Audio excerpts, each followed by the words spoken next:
towards regionalization, and maybe these regional blocks don't sort of have free flow of capital between them if we really mess things up.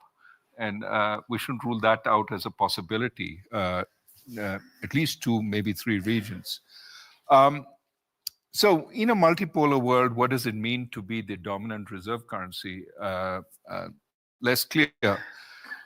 Also, I wonder about the point about a non-central bank reserve currency. I presume digital reserve currency. I presume some kind of crypto. I think from everything we've seen and experienced, for a means of payment, you really want stability of value, and that's where the central banks come in. So I can see a private digital asset which is linked to a fiat currency, where a central bank sort of manages the value of the currency. I'm less confident that we will see a untethered, unanchored digital crypto as a widespread means of payment. So I think the concern many central bankers across the world outside the North American Euro bloc have is the growing potential for weaponization of currencies. And clearly, this is something that some of you expressed by using the word monopoly. To what extent, does the most stable, liquid market in the world have also the power to exclude you and levy huge penalties if you violate some other aspect, non-financial aspect of behavior? So that's a direct comment on what you expressed. Today, if you're in an emerging market, you're really worried at this point about both the dollar as well as interest rates. It does seem that despite all the Fed has done, it hasn't slowed the US economy, which leads to the question, what is the appropriate neutral rate at this point? I won't comment on that, but I will certainly say when you look at financial conditions, they have not been particularly restrictive in the US ever since the Fed started raising interest rates. Now, you may debate what financial conditions mean, but with a buoyant stock market, with credit conditions being relatively easy, the only place where you see restrictions are in the mortgage market. It's really hard to buy a house at 7% interest rates. But elsewhere, you see the markets aren't particularly restrictive. And with wealth effects, I think there's a fair amount of buoyancy. I certainly strongly second that this vision that interest rates are just going to come down seems a pipe dream at this point. And that puts a lot of pressure on the whole world. Right. And so if you're a emerging market central banker, you're seeing growth maybe slowing. You're trying to figure out what to do. And you're worried very much that the single most important exchange rate relationship that is talked about in every country is the relationship vis-a-vis the dollar. You may be fine vis-a-vis, you're all depreciating vis-a-vis the dollar, but everybody asks, in India, I know this for sure, the dollar's at 86.5 rupees. Why is the rupee depreciating? And you say, well, real effective terms, it's not. Nominal effective terms, it's not. But everybody wants to know what's the relationship with vis-a-vis the dollar. And that pushes a lot of central banks to intervene when they shouldn't in trying to maintain their value. They should be. Let me turn to Kei-Eugene now and comment on your perspective also from China. There's certainly a dollar primacy currently, but there's also a dollar shortage. And what we're seeing in the data, and I believe in the next decades, is a slow decline of the dollar, not a displacement of the dollar. And of course, we mentioned the shortage issue, liquidity conditions, financial conditions, high exchange rate, high interest rates, and so forth. But really coming from the perspective of China and other countries, they want to be less at the mercy of the dollar. China's intention, actually, China has been long preparing for this journey. It's not just Trump, it's way before Trump. Since the first, actually 10 years ago, it has already planned for less dependence on the dollar. And so I totally echo Raghu's statement about let's focus on the geopolitical developments, which are really rapid and really important, which is fragmentation, multipolarity, and therefore diversification. If we look already in the data, the non-aligned countries' blocks of investment and trade versus the aligned, that has significantly changed compared to many years ago. So we're already seeing that happening. So diversification is the key word here. And from China's perspective, it wants to diversify all the currencies, wants to diversify all the payment channels, and has been long building this financial infrastructure. It's somewhat being dismissed currently by the West, but I think there are just going to be cracks that are going to be around for the dollar to fall through. If we look at Enbridge or SIPs, or potentially a blockchain-enabled BRICS common payment, they are quietly or not so quietly building up that financial infrastructure. And just looking at China, of course, nothing close to being a real reserve currency. It has went from close to zero trade invoicing in RMB 10, 15 years ago to about 30%. 56% of the inbound and outbound payments are now in RMB compared to 20% 10 years ago. These are significant trends. So I think that is something that all these countries are already preparing for, and the speed of development might be more rapid than we believe. So there certainly is this love-hate relationship with the dollar, and I think Americans don't appreciate the hate part as much, and how that, as you say, leaves cracks to fall through. I'll also underscore the dollar is really high, and to limited amount we know in economic research is that there tends to be some reversion to mean when that happens. So the idea it's just going to keep going like that. Donald Trump had been saying for a long time he wanted a weaker dollar. I think he may get his wish, not necessarily because anything he does he might help, but just because those forces. I think it's time to turn things over to the audience to see. I'll stick mostly with the people here to see if you have anything you want to ask the panelists or myself. Maybe you can just introduce yourself.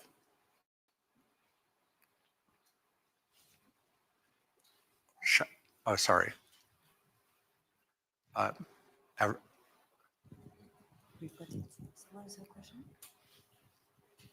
Shockingly shy. Everybody's long the dollar and doesn't want to hear anything. Ken, let me ask you a question just to start things off. What do you think about the fiscal situation and the connection to the dollar in the US? I think that during the 1970s, when things got out of control, the dollar lost a lot of territory. And if things get out of control again, and I would say both parties in the United States seem to think debt is a free lunch. Frankly, a lot of our colleagues in the American Economic Association write papers to that effect. And I think it's wrong. I think, as you said, real interest rates seem like they're staying up. The economy is doing okay. Suddenly the debt, which was costing us a couple $100 billion a year, is suddenly pushing up to $1 trillion a year in just interest costs. It's bigger than our armed forces. And I think at some point, this is one of the potential triggers for having more inflation. And that's going to undermine the dollar as it did in the 1970s.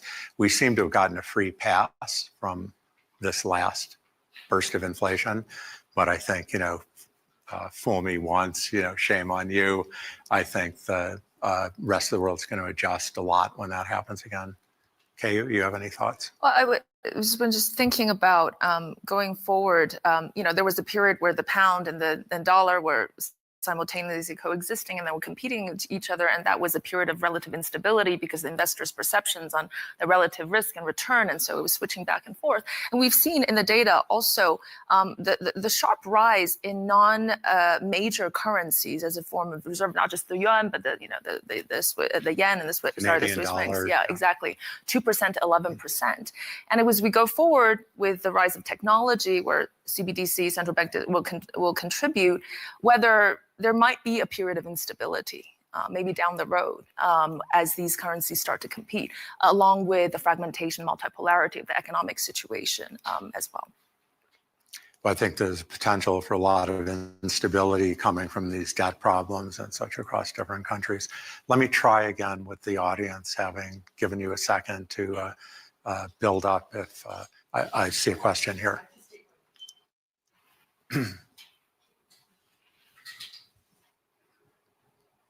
So I'm Dipali Goenka from Welspun Living Limited, India. We are one of the top exporters of textiles to United States of America. The question that I have, and I think when you talked about the relationship between the rupee and the dollar, and you talked about the real estate, I think the challenge that we are looking at is the credit card, and that kind of, what is the future of buying in America comparatively? The currency that they use is the credit card. How are we looking at that? Because it's absolutely gone to. I think that's a challenging one for me and for us as we look at it. Well, I mean, there's a difference between the means of payment, the mechanism you use, and the final currency that lies under it. So over history, we've had, bills of exchange, checks, and then we had credit cards and debit cards, and they'll continue to be innovative.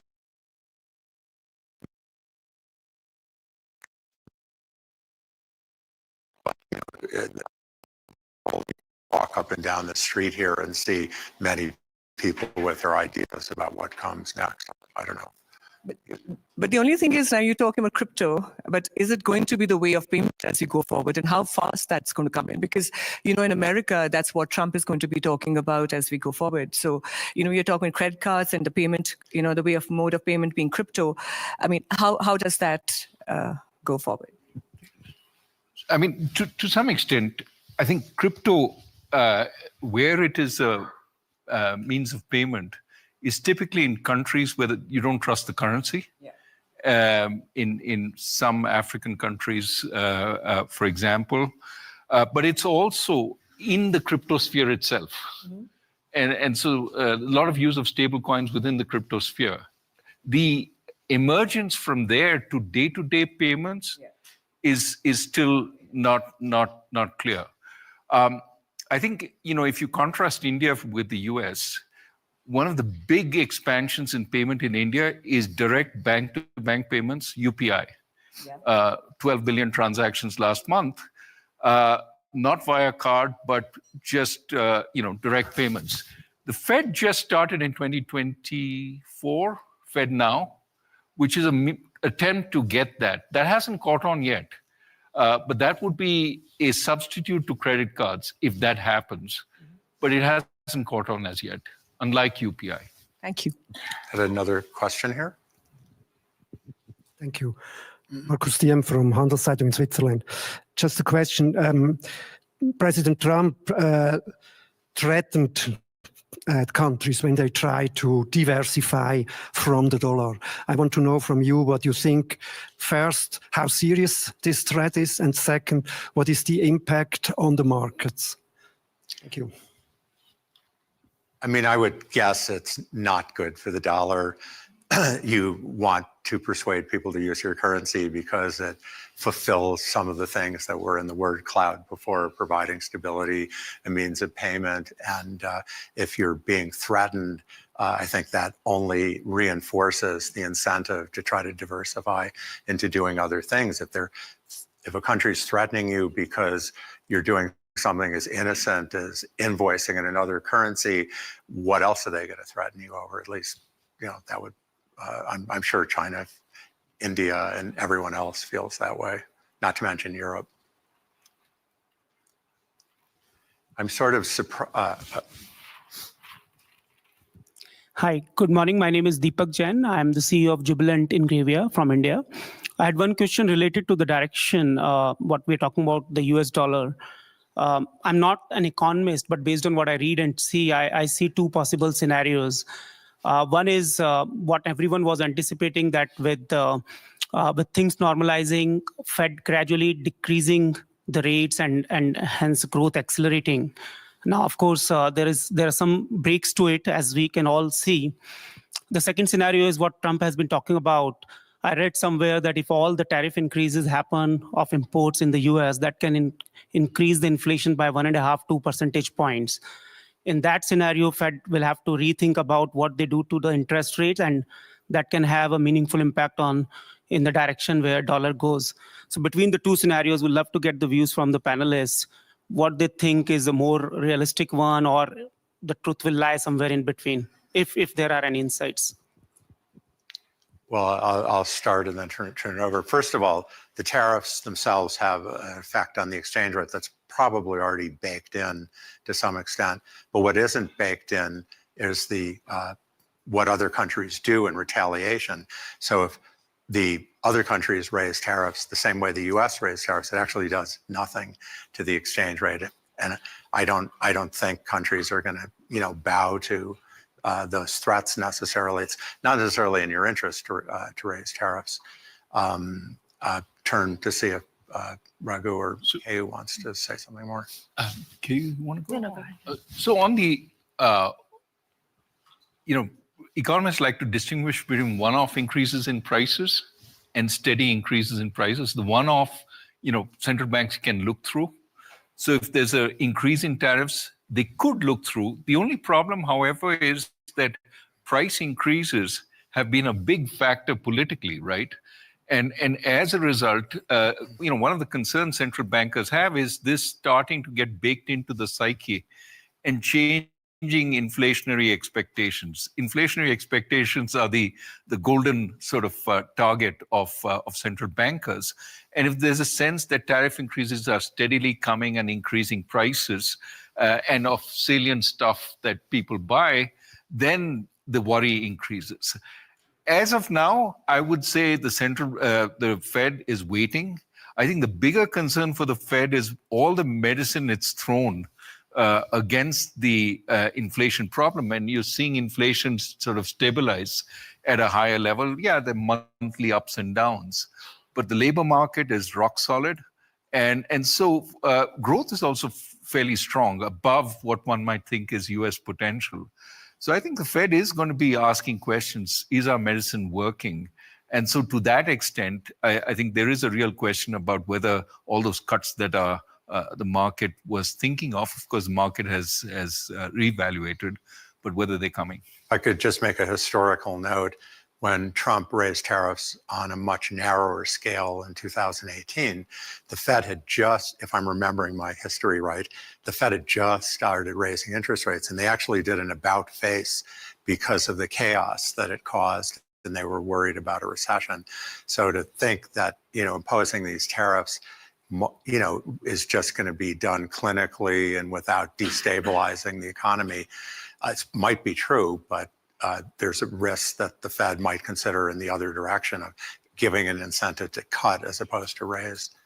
Kay? I would just say something about the reactions potentially to the Trump tariff threats. First of all, the US economy is one of the few countries that are doing well economically. If you take a country like China, lots of internal economic challenges, probably very loath to start a tariff war, trade war, very loath to use exchange rate depreciating the yuan to react to the tariff war because, well, first of all, given that they want to internationalize the RMB, the stability of the exchange rate is very, very crucial.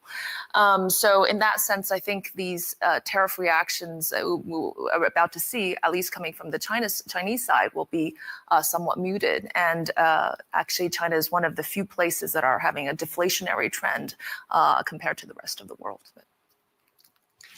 Looking for more. Thank you. Each of you represent large-scale economies, and you all had elections fairly recently. Of course, we just had one. But I'm interested in your leaders next term, your elected leaders next term. What do you think are the biggest economic challenges or what could precipitate a crisis? That's a very broad question, but I would say whenever you do, I worked a lot of my life on financial crises, and whenever you tend to do a big deregulation of some part of the financial system and goes a boom for a while, the bust inevitably follows. So, even the problem that happened with FTX and crypto and some of the banking problems that happened after that were actually tied back to some of the deregulation Trump had done in his first term, where he took regulations off medium-sized banks, and what do you know, they got into trouble very quickly thereafter. But yeah, I mean, it's going to be a wild ride. I hesitate to pick on one thing. Well, I guess the question is with respect to India for me. I think the government of Mr. Modi has been very good on infrastructure and has built out India's infrastructure quite a bit. The problem is that seems to be the primary sort of engine of growth. Consumption, which was the other engine earlier, is faltering, partly because India needs many more jobs than we're seeing. And so I think the biggest challenge for the government is creating those jobs across the board. I think at the upper end, yes, jobs are plentiful, but at the medium and lower end, they're not. And how do you get people out of agriculture? What do they go to? That's the big question that is, and yeah, India is growing at 6%, which is great in terms of looking at other countries.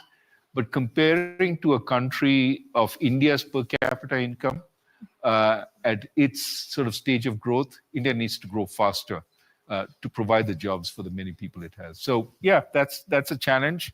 And we have a budget in a few days. We'll know what the government is doing on it. Well, I guess you're not coming from a country which just had an election, but the problems of jobs is very similar.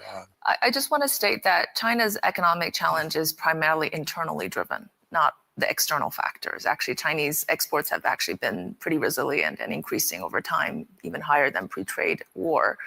The real problem is that it really is a real estate problem, and it went deeper than the other real estate crises in other countries because it embodied a dual financial system, shadow financial system, and a shadow fiscal system.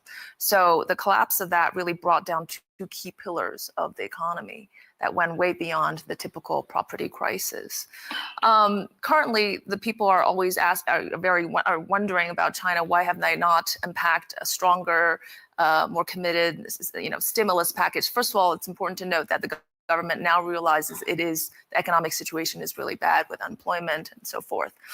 The real problem is that they're facing a dilemma, choice and constraint, which I think is less appreciated from outside of China, which is how can you actually stimulate growth without reigniting this huge debt explosion? They haven't figured that out. So if you stimulate on the supply side, it's just going to cause more excess capacity without resolving the core issue of consumption. So they're redirecting some of the stimulus back to the demand side. They're trying to figure out how to implement the policies, coordinated monetary fiscal policy, in a way that actually trickles into the real economy and actually has an effect. So it's not that they're not committed to that, they haven't figured out why. And lastly, I'd say that, different from India's problem, the core consumption issue is you have hundreds of millions of people living in the rural areas who don't have social protection, social safety net, lack of access to infrastructure, and they don't have land property rights as the urban residents do. So in that way, that has kind of stalled. So unless you resolve the core consumption issue and the core issue between the central and local government, where local government shoulders all the burdens, but don't have the proper resources, China's economy is very, very slow to rebound. Please. You might introduce yourself too. Yes, good morning. I'm the chief economist of AXA. I've got a question to the panelists on the exorbitant privilege, as we used to call it. So my question to you is, do you think that if not for the fact that the US dollar is still the main reserve currency, interest rates in the US today would be much higher than they are?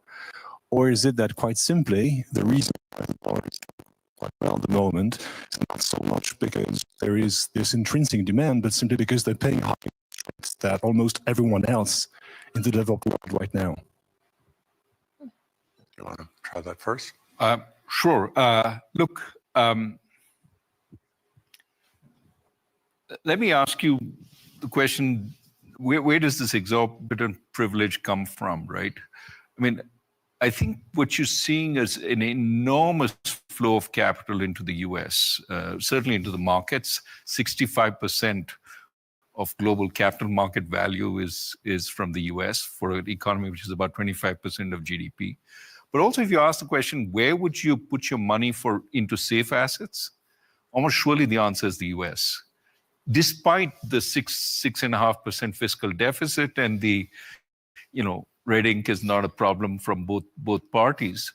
I think relative to the euro area, where it's much more fractured, and there's what is the euro area in terms of bonds? China, because of the geopolitical tensions, Japan, which is even more indebted than the US. So there is no alternative in terms of fixed asset investments. So I think it's the depth of the markets which is making the dollar, in a sense, I know it's a partial answer, but that's also making the dollar attractive at this point, which then leads to Ken's question: what happens if you start losing confidence about U.S. fiscal? And I'm not sure it's in the near future, but it also seems to me that anything that goes on without any constraint eventually has to stop. So that may be what changes people's minds and causes more diversification. But it's not so much the ease of transacting dollars, it's still the easiest. And it's just the quality of dollar assets, I think. But I think the debt does push up interest rates, and part of why they're high now, there are many, many factors. It's far from the only one, is this sense it's just going up and up and up. So the US has exorbitant privilege. The US would probably pay even lower interest rates if we had Germany's level of debt to GDP, for example. So, it's a problem that's probably going to grow as debt grows. Other questions? Allison? Does the world need a reserve currency? Well, I mean, the quick answer to that is if we all lived in a Davos, globalized, cooperative world, no, the efficient thing is to have one currency. It's by far the most efficient, and there are various ways to run it. We don't. And so that's, for one thing, even if it was cooperative, we don't necessarily totally trust the competence of the United States to manage things. The US does mess up periodically and cause problems for everybody. It's one reason you want to diversify. And another reason, we've heard in Kei Jin's discussion and Raghu Rajan's discussion, we don't completely trust the US in general. And so you want to be diversified. You want to have other, not just currencies, other financial plumbing, which Kei was talking about. That's really the hard work. It's not just, suddenly moving into yuan. It's having all the different banks and clearinghouses and other things that go along with that might not be, the US might not be able to see. I just wanted to ask, also, there is a real dollar challenge, apart from the ones that I've listed. As the share of GDP, US GDP in the world falls, the ability to meet the demand, the surging demand for these safe assets, for liquidity of the rising emerging world, that is just, it's contradiction. It's just not enough. And second, liquidity provision. The US signed swaps, bilateral swaps with a handful of advanced economies, leaving the other, there's a big gap. And so China has since signed 40 bilateral swap lines, 30 of which are very active and played a very key role in providing liquidity for the developing world after the financial crisis. And that is still very much an unmet demand that the dollar is not able to, we haven't solved with that. And over-reliance on the dollar, it does leave these emerging markets prone to financial crisis. the booms and bust of the dollar appreciation. That's again something that has not been solved.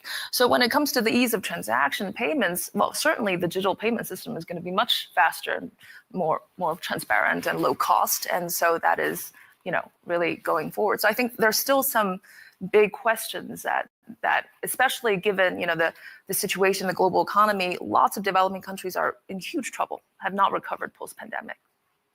Let me just pick up on two things Kay said. First of all, there are these moments of duress. For example, the global financial crisis, the pandemic, when suddenly nothing works. And in those moments, the ability of the most used currency, the Federal Reserve, to just freely provide money to countries it wants to provide money is huge. And you leave yourself vulnerable to that. You have to be a friend of the Fed in these situations. And the Fed's been, fairly generous, but by no means is everybody a friend of the Fed. And so when we think about everything working smoothly, it's those moments that it's not working smoothly that are very defining. Another thing, a big topic that's gone around in economics the last 15 years perhaps, is this idea that the US is getting smaller and smaller and the growth in dollar assets is getting bigger and bigger. US growth has slowed that dynamic a little bit, but that's the long run, make no mistake.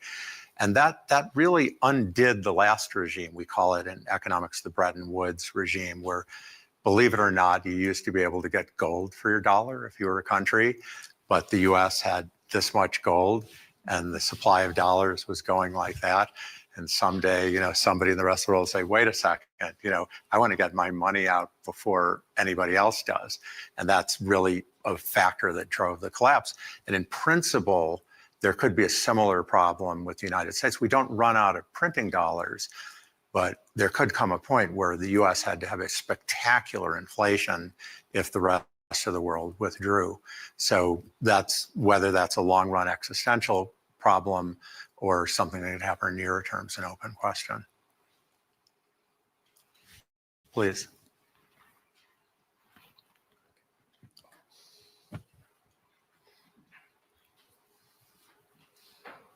Thank you. My name is Darmawan from Bank Mandiri, Indonesia. I would like to hear from your perspective, following the progress initiatives on the local currency settlement have done by some countries bilaterally, and also the other one is the BRICS. How do you see the maybe US authority see this fact as a market expansion potential, or something need to be following up to, maybe you have the consideration on it? Thank you. Well, Kay Eugène spoke about this. I don't know if you have anything to add about the developing these other pathways. Well, certainly, the volume of transaction is still small, but the efforts are currently underway. Really, these countries really have an interest to bypass the SWIFT, and whether it's SIPs, M-Bridge or BRICS and so forth, and bilateral settlement. Again, the trading, right? The trade invoicing, a lot of it is settled in local currency. So we expect that to increase. But also, I wanted to add that the shocks at points in time does make that acceleration. The financial crisis kind of accelerated the use of RMB, and then of course the Russia, the sanctions, these geopolitical or other kind of shocks do have a small vertical jump in these in the urge. But I think that is a very strong kind of endeavor in the other countries. I would just add, before the fixed exchange rate regime broke up in the early 1970s, Europe was already starting to pull away. More things were denominated in Deutschmarks and loans, and they saw the handwriting on the wall, and they were laying the groundwork, much as we see going on now. Just on the BRICS itself, one thing you need for some kind of a common currency, I don't think we're anywhere near that, is geopolitical unity. I don't think the BRICS have that. You have very different countries. India and China have a border conflict. You have Saudi Arabia, which sort of, depending on the moment, is in the US camp or in the Chinese camp.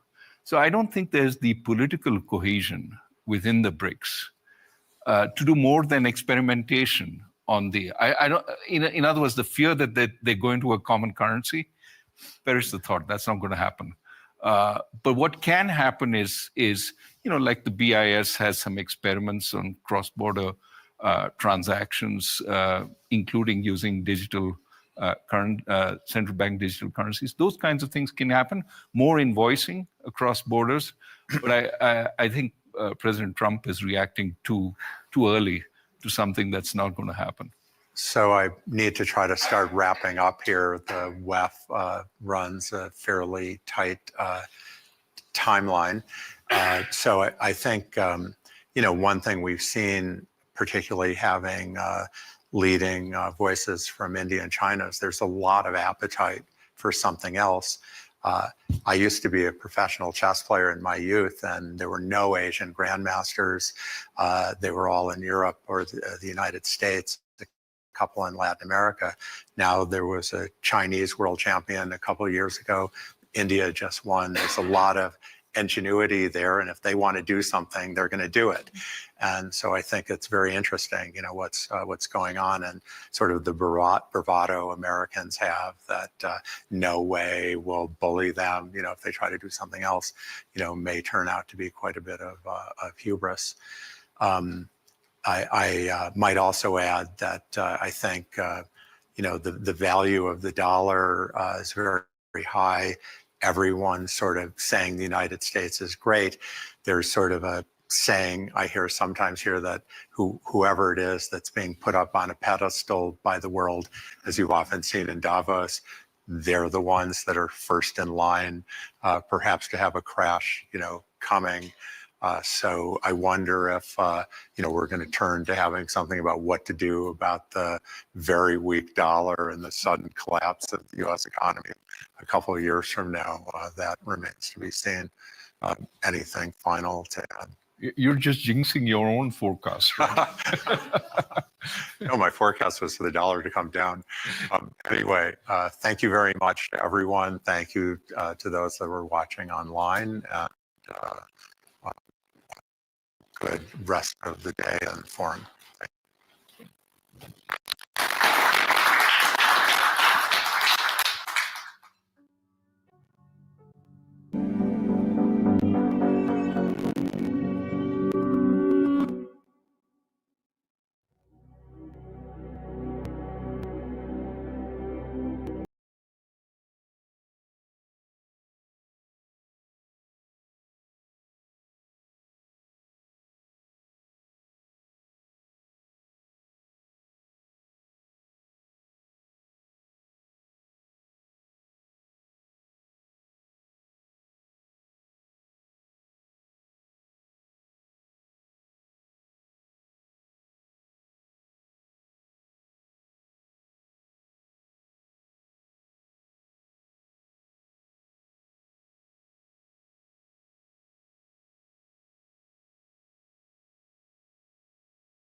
They can't get their permits because I say build the plant with the building. So with the structure, build the plant, because if you go into grid, the grids are old. So they said, that's a great idea. In other words, build your electric facility alongside of your plant. And you could have extra output if you want, because once you build it, you can make it larger pretty inexpensively. You could have extra output, which you'll sell to the public, but build it with the plant. And people are loving that idea. So we're going to have a lot of fun making America great again. And it's going to happen, I think, very, very quickly. It's already happened. So I would say this, and this has been pretty openly reported by the news. There's never been anything like what's happened in the list since we won the election. couple of months since we won the election, the whole perception of the whole world is different. People from other countries have called me. They said, thank you. Thank you.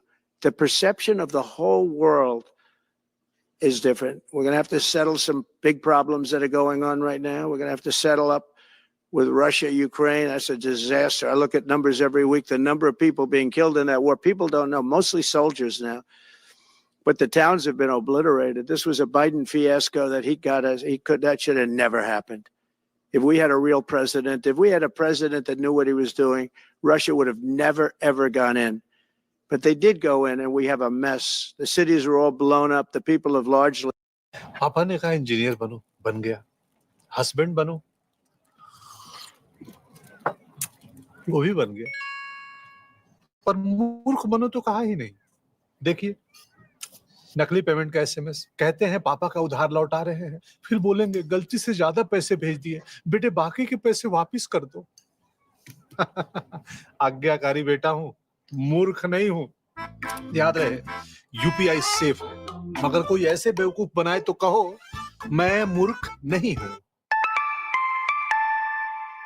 Left, and the soldiers are killing each other at levels that haven't been seen since the Second World War. So we'll have to get that one straightened out too. That's a tough one. Much tougher than it would have been before it started. I can tell you that. A deal could have been made just by an average deal maker. Deal could have been made on that. So thank you all for coming. We'll take a couple of questions. Yeah. Go ahead, please. President, thank you. Wanted to touch on the world on fire that you mentioned, but let's start, if we could, with your references to Greenland and the Panama Canal, so forth. Can you assure the world that as you try to get control of these areas, you are not going to use military or economic coercion? No. And can you tell us a little bit about what your plan is? Are you going to negotiate a new treaty? Are you going to ask the Canadians to hold a vote? What is the strategy? Yeah, I can't assure you, you're talking about Panama and Greenland. No, I can't assure you on either of those two. But I can say this, we need them for economic security. The Panama Canal was built for our military. I'm not going to commit to that now. It might be that you'll have to do something. Look, the Panama Canal is vital to our country.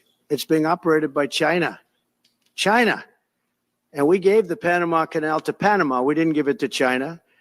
And they've abused it. They've abused that gift. It should have never been made, by the way. Giving the Panama Canal is why Jimmy Carter lost the election, in my opinion, more so maybe than the hostages. The hostages were a big deal.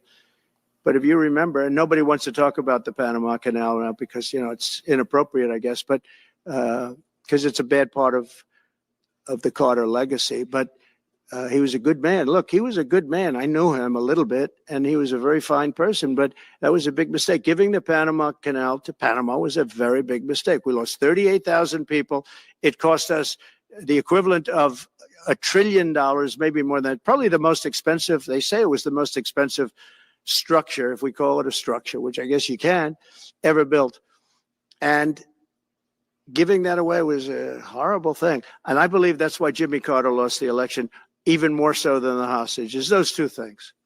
Follow up on Ukraine and Iran, the two negotiations you'll be heading into. On Ukraine, you said just before it's a lot more complicated now. Much more complicated. Do you believe? Because it would have never started. Right, but it has started. It's well, not only started, the cities are largely knocked down. So you've got what you've got. At this point, to hold on to leverage in dealing with President Putin, would you make a commitment to the Ukrainians that you will keep supporting them during the negotiations? Well, I wouldn't tell you if that were the would case. You make a commitment to provide a security guarantee if they do enter into an armistice or a ceasefire along the lines that the French and the Germans? So, you know, a big part of the problem was Russia for many, many years, long before Putin said you could never have NATO involved with Ukraine. Now, they've said that. That's been like written in stone.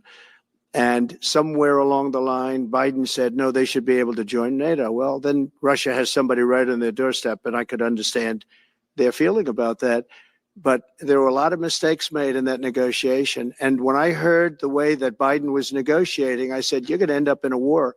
And it turned out to be a very bad war. And it could escalate. That war could escalate to be much worse than it is right now. They can never join NATO.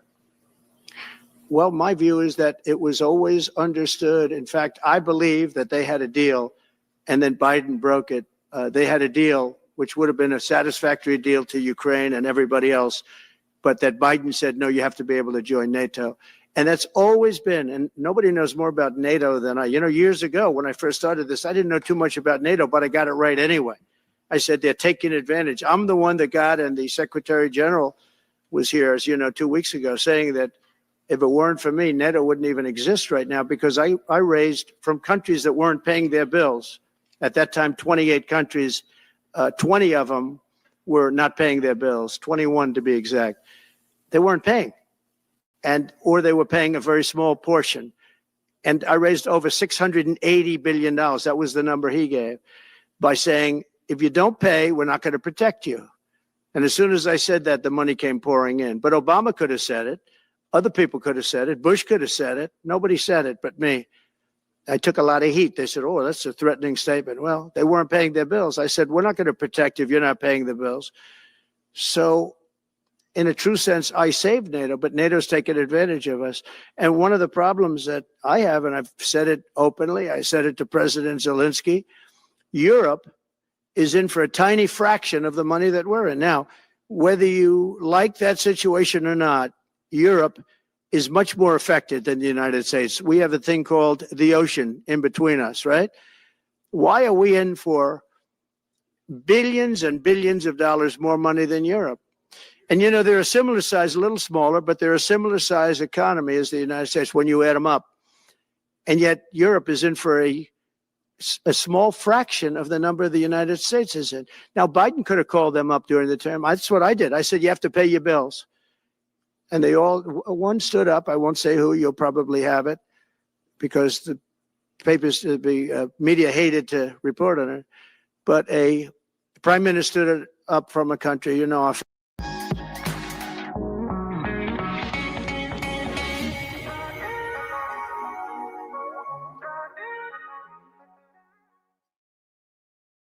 There's this crazy idea that's blowing up on TikTok, and it's a concept called quantum jumping. Get this. Proponents of quantum jumping claim that you can amplify your skills, shift your reality by tuning into alternate versions of yourself in alternate universes. Absorb ideas, skills, insights, bring it back into this universe, and then change the course of your life. I know it sounds wild, but this is why quantum jumping as a hashtag has gotten 765 million views on TikTok, and people are talking about how this particular approach works. But what they do not know is the story behind quantum jumping. You see, the man who created this approach and coined the word quantum jumping was actually a friend of mine, Bert Goldman.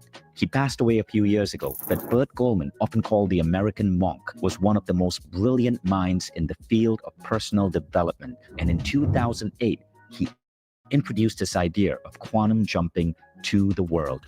Bert did not just talk about quantum jumping. This is going to sound wild, but Bert was able to tap into alternate realities of himself, or so he claims, and download skills that in his 80s helped him become an accredited artist, a painter. He composed his own music. He created his own apps. He built online stores for himself, all after his 80th birthday, when quantum jumping as an idea started to come to him. I traveled to Rancho Mirage, California, where Bert lived, to actually film Bert. Now, most of this footage is on a 2012 iPhone, so it's blurry. But what you will see here is the story of a remarkable man and a really powerful idea that tens of thousands of people have used. If you're interested in this idea of quantum jumping and the idea of absorbing information, insights, even creating more accurate visions of your life by tapping into alternate universes and alternate versions of you, then check out this video that's about to follow. Stay tuned. I got to know Bert Goldman when he was in his 80s, and this man just absolutely blew me away. Bert was able to achieve extraordinary feats using quantum jumping and was able to pick up new skills seemingly like magic well into his 80s. Every time I'd see him, he would pick up something new. So most people in their 80s are in retirement mode. Not Bert. He became a photographer with exhibited works. He started painting and produced a huge amount of art. He even taught himself to play the piano. And he didn't stop there. He created huge amounts of books, fiction and non-fiction. He himself to build a website and became a digital entrepreneur. Some of his top websites were doing millions a year, selling his philosophies and meditations. And he claimed he was able to do all of this, succeeding as an entrepreneur, a photographer, an artist, alternate versions of himself, and download the skills from the multiverse. So if this sounds crazy, stay tuned. It's Vision Lakyani, and I run a platform for human trafficking. 20 billion people mind value. And quantum jumping is one of the most popular teach. When I first heard about the remarkable achievements Bert was having with quantum jumping in his 80s, I knew this was one of the Rolls Royces of personal development. So how did Bert get there? Well, he told me this. He said, Vision, I simply go into an altered state of mind. I tap into the multiverse. I imagine myself projecting into any type of universe I want. There's a universe where I'm a billionaire. There's a universe where I'm a musician. There's a universe where I'm an artist. There's a universe where I'm an actor. I project into these universes, observe these alternate versions of myself, and then absorb their skills, beliefs, and insights. And that, he said, was his secret. I asked Bert if he could teach the technique. He said yes. I was his very first student, and he asked me to help him come up with a name for the technique. Back then, I was really into the TV show Quantum Leap, so I came up with the name Quantum Jumping. I didn't realize how big quantum jumping would go. And today, if you open up TikTok or even Reddit, people are talking about quantum jumping decades later. But what many people miss is that it was this man who developed the technique and popularized it. Bert and I launched the first quantum jumping website in 2008, and we recorded this animated video that explains how quantum jumping works. Listen to it because it's so important to me that you hear Bert's voice. This gentle man had this beautiful voice that could put you in the most relaxed state of mind. Watch. Hi, my name is Bert Goldman, and let me ask you something. When you were a child, what sort of fantastic dreams did you have? Did you want to be a planet-hopping astronaut? A brilliant scientist who discovers a cure for cancer? Maybe a record-breaking athlete with a cabinet of Olympic medals? A billionaire entrepreneur with a mansion on every continent? Well, what happened to those dreams? I'll tell you what happened. You grew up. And you started living in the real world. Your teachers told you to stop daydreaming. Your parents told you to be realistic, get a steady job and a mortgage. And before you knew it, your childhood dreams had vanished into thin air. But what if somewhere out there in an alternate universe, there's a you who turned all those dreams into reality? Scientists like Stephen Hawking and Albert Einstein have long speculated on the existence of alternate universes. So imagine that somewhere out there, in these alternate universes, there's a version of you for everything you've ever wished you could be. A version of you as a billionaire, a version perhaps as a celebrity, a philanthropist, an inventor you. Now imagine there was a way you could tap into these alternate universes and connect with alternate versions of yourself. What if you could meet the successful you and learn from that success how to boost your wealth and career, even if you've been stuck in a rut for years? What if you could talk to the athletic you and find out how to get that fit, sexy body you've always wanted, even if you've never been able to shake off those extra pounds? Or what if you could meet the Casanova you and figure out how to attract your dream partner, even though you've never had much luck in love? So, welcome to the world of quantum jumping.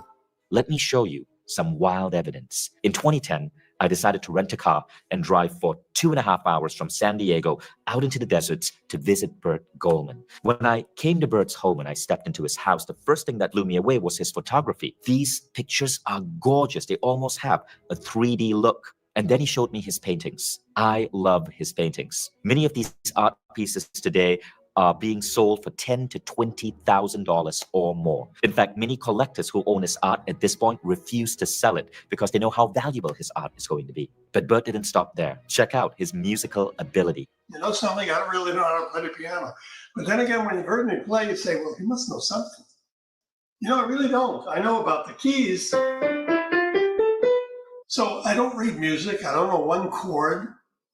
I don't usually play too many black keys. I don't know what they do.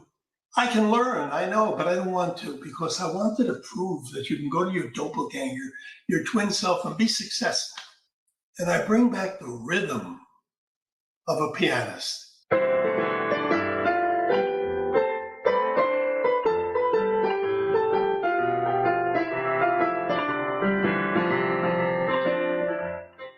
And what's crazy is that when I visited him, he had only started playing the piano 4 months before. He told me he quantum jumped into a reality where he was this incredible musician and he learned how to play the piano and it became so easy for him. Bert was like this absolutely loving uncle to me. I learned so much from him. I was so touched that when I visited him that day, he gave me one of his most beautiful mosaic photography pieces that hangs today in the beautiful Mind Valley office. I learned so much from him, and I'm so grateful that we shared these beautiful moments together. Now, if Bert could do all of these amazing things in his 80s, what does that mean for you?